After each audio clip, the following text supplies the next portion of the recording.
Hey there! In today's episode, we're going to talk about a very interesting topic. We're going to talk about the Greek gods and their children.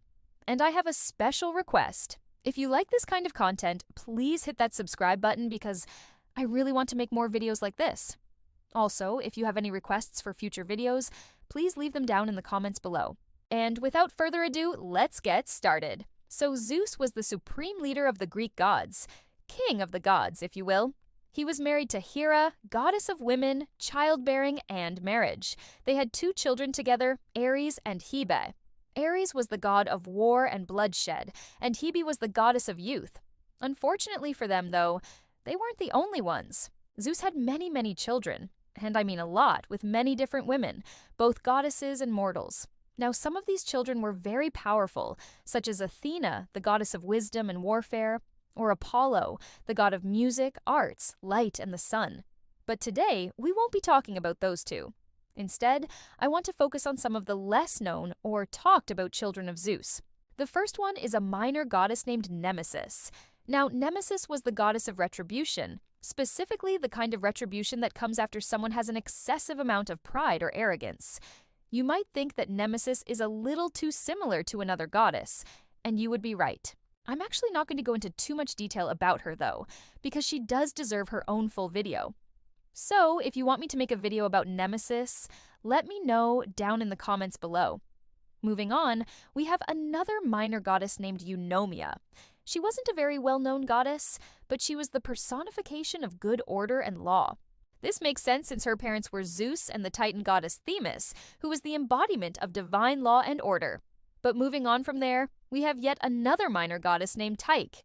She was the goddess of fortune, luck, and probability. Pretty cool, huh? I actually have a fun fact about her. In some versions of the myths, Tyche was the half-sister of the god of love, Eros. Yes, Cupid was actually supposed to be Tyche's half-brother. Now, the reason I say half-sister and half-brother is because in some sources, Zeus was actually the one who impregnated Themis, whereas in others, it was Uranus. So, depending on which source you look at, there are different family trees. But yeah, just thought that was a fun fact. Next up, we have the hero Heracles. I'm sure all of you are familiar with him. He was the son of Zeus and a mortal woman named Alcmena. Heracles would go on to become a demigod hero who performed 12 labors. After his death, he would ascend to godhood and become the consort of the goddess Hebe. Moving on, we have a minor goddess named Kratos. She was the personification of power and strength, and she was usually depicted as a young woman wearing a crown and holding a scepter. Finally, we have yet another minor goddess named Baia. Baia was the goddess of force and violence. She was usually depicted as a winged woman carrying a sword or a shield.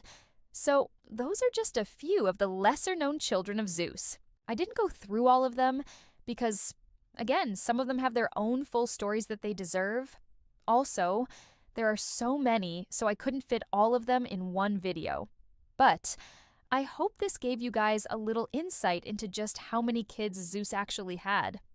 Anyway, thank you all so much for watching. If you enjoyed this video, please hit that like button. And once again, if you have any video suggestions for me, please leave them down in the comments below. I'll see you guys next time. Bye.